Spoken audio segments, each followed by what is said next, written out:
वो कहती हैं कि बेटी पढ़ेगी तभी तो आगे बढ़ेगी।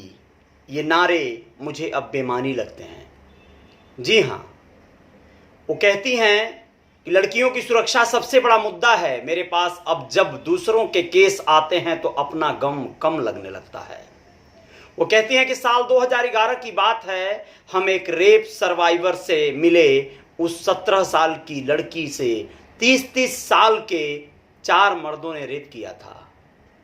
उसके होठ लटक कर बाहर आ गए थे, चेहरा बिगड़ गया था, सिर के बाल नुच गए थे, उसकी शक्ल डरावनी हो गई थी। वो कहती हैं कि मेरा जीवन अब औरों की जिंदगी में खुशहाली लाने के लिए बना है। अपने जीवन के दुखों से बहुत ऊपर उठ गई हूं मैं। नमस्ते, मैं हूं Ajay Sahni, star real reporter news के अपने पेज पे पुनः एक बार जय जयकार करने हेतु आप सभी के बीच हाजिर हूं। दोस्तों, अपने रियल रिपोर्टर न्यूज स्टार वाले चैनल पे भी आप सबको आमंत्रित करता हूं। आप लोगों को बताना चाहता हूं कि आज मैंने सोचा था निषाद समाज की एक कद्दावर महिला श्रीमती काजल निषाद की कहानी आप लोगों से बताएंगे। उनके जीवन की वो उतार चढ़ाव के बारे में बताएंगे। अभिनय क्षेत्र से लेके उनके राजनयिक बनने की पूरी दास्तान आप लोगों को सुनाएंगे। लेकिन यकीन मानिए, आज एक ऐसी महिला की कहानी मेरी नज़रों के सामने आ गई कि रहा न गया और प्रथम प्राथमिकता मुझे इस कहानी को देने को लगा। तो आज आप लोगों के बीच में हाजिर हूं लेकर उषा विश्वकर्मा की एक ऐसी स्टोरी, एक ऐसी सच्ची घटना, एक ऐसी दास्तान जिसे सुनकर आप लोगों को लगेगा कि वाकई जीवन ऐसा ही होता है आमतौर पर महिलाओं के जीवन में। अब आप लोग समझिए, मैं ऐसे कहना चाहता हूं इस पूरे कथन को, पूरे वक्तव्य को। वैसे तो इस कहानी को सीधे सीधे अमर उजाला और दैनिक भास्कर और अन्य अखबारों से 45 देशों के अलग अलग पत्रकारों ने उस महिला का इंटरव्यू ले चुके हैं और वह स्वयं अपनी दास्तान को अपने मुखार बिंदु से बताती हैं। और उसे कहने में, उस कहानी को बताने में उन्हें कोई गुरेज नहीं महसूस होता, कोई हया नहीं आती। लेकिन उनकी कहानी जब लोग सुनते हैं तो उन्हें कई बार ऐसा लगेगा कि इस महिला के साथ ये जो घटनाएं घटी हैं यह क्यों ऐसे बता रही है। लोग अपने अपने हिसाब से कयास लगा सकते हैं दोस्तों, लेकिन जब एक महिला डॉक्टर आपको शरीर के अलग अलग अंगों के, बीमारियों के और लक्षणों के बारे में बता रही होती है तो आपके मन में क्या चल रहा होता है वो सोचिएगा। और एक ऐसी सामान्य परिवार की महिला, एक लड़की, एक बेटी जब अपने पर आप बीती कुछ घटना को बयां कर रही होती है तो आप पर क्या बीतती है, उस पर गौर फरमाइएगा। यह एक ऐसे उषा विश्वकर्मा की कहानी है जिनके बचपन से लेकर युवा होने तक, किशोरावस्था में या यौनावस्था में क्या क्या उनके साथ दौर बीते।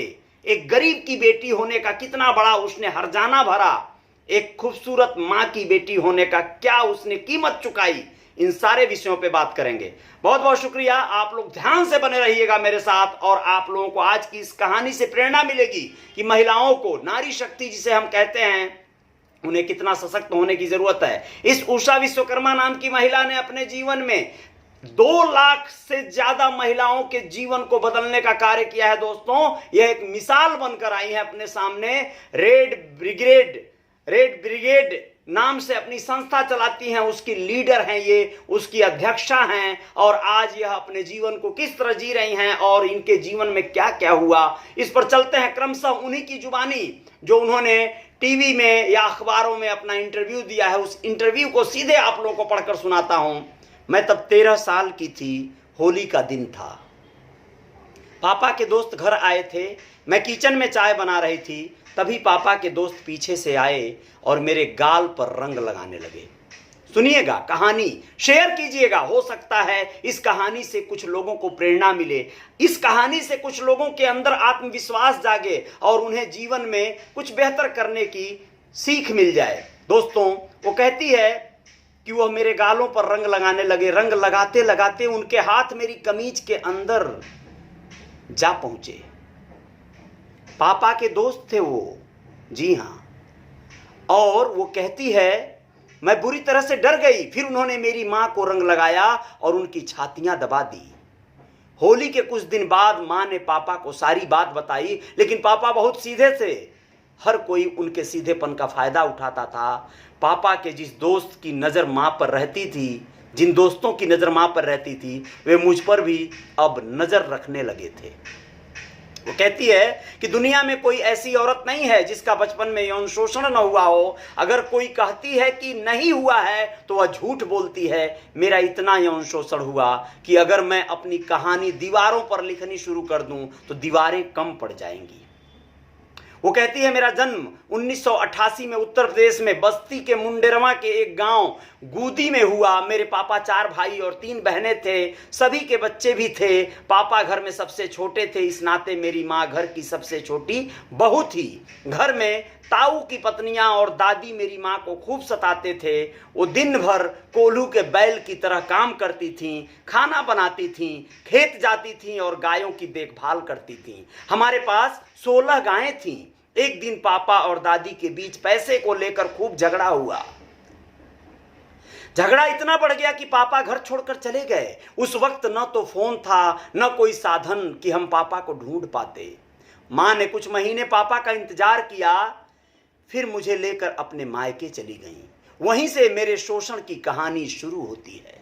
दोस्तों, आप लोग सुनिएगा उषा विश्वकर्मा की यह दास्तान वाकई आपको झिझोड़ कर रख देगी। एक लड़की किसी के घर की भी हो सकती है, किसी के घर की बहन, बेटी, बहू हो सकती है, लेकिन वाकई यह कहानी आपके जीवन में एक अलग तरह की बातें रखेगी।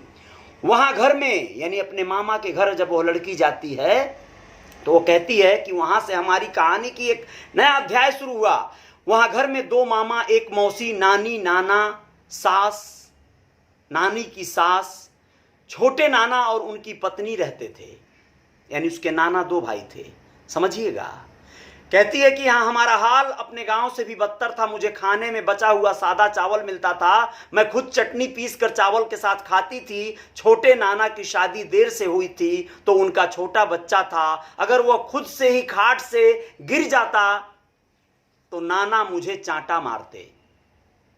तब माँ कुछ नहीं कह पाती। उनसे घर में कोई बात भी नहीं करता था। हर किसी को लगता था कि इसका मर्द इसे छोड़कर चला गया है, सो यह दूसरे मर्दों को वश में कर लेगी। आगे उषा विश्वकर्मा कहती है कि मैं माँ के बारे में गांव की औरतों को कहते सुनी थी कि इसका किसी के साथ चक्कर था, तभी इसका मर्द इसको छोड़कर भाग गया। एक दिन माँ नल पर पानी भर रही थी, तभी उनके एक मामा आए। उनके हाथ में लड्डू का डिब्बा था। उन्होंने माँ से कहा कि अरे लो लड्डू खाओ। इस पर पीछे से आ रही उनकी पत्नी ने उन्हें खूब लताड़ा और माँ को भी खूब गालियां दी। ये सब जैसे लग नहीं रहा है कि चित्रण हो रहा है, यानी सामने दिख रहा है। ऐसा होता है बहुत से गांवों में, अगल बगल हर जगह होता है। आप लोग सुनिए पूरी दास्तान को, आप लोगों के रोम रोम खड़े हो जाएंगे। दोस्तों, हर रोज सुबह उठते, माँ मुंह धोते, हाथ मुंह धोते खेत के लिए निकल जाते हम। खेत से वापस आने के बाद डलिया बुनने लगते थे। फिर दिन का खाना, चक्की पीसना, गायों को चारा पानी देना और फिर रात की तैयारी करना।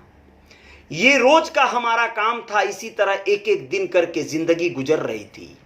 मैं 5 साल की हो गई थी तो एक स्कूल में दाखिला कर दिया गया। हम स्कूल के मास्टर को मुंशी कहते थे। जैसे ही मैं क्लास में जाती वो मुझसे पूछते कि तेरा बाप कहाँ गया रे।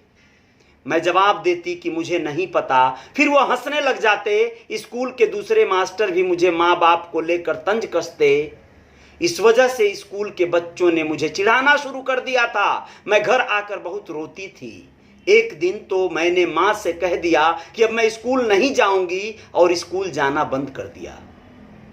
एक दिन मेरे एक फूफा हमें ढूंढते ढूंढते नानी के घर आए। उन्होंने बताया कि पापा का पता चल गया है, वे मुंबई में हैं। उन्होंने अपने साथ हमें लखनऊ चलने के लिए कहा। हम फूफा के साथ लखनऊ आ गए। वहां से पापा को तार भेजा गया। उस समय तार चलता था, जी हाँ।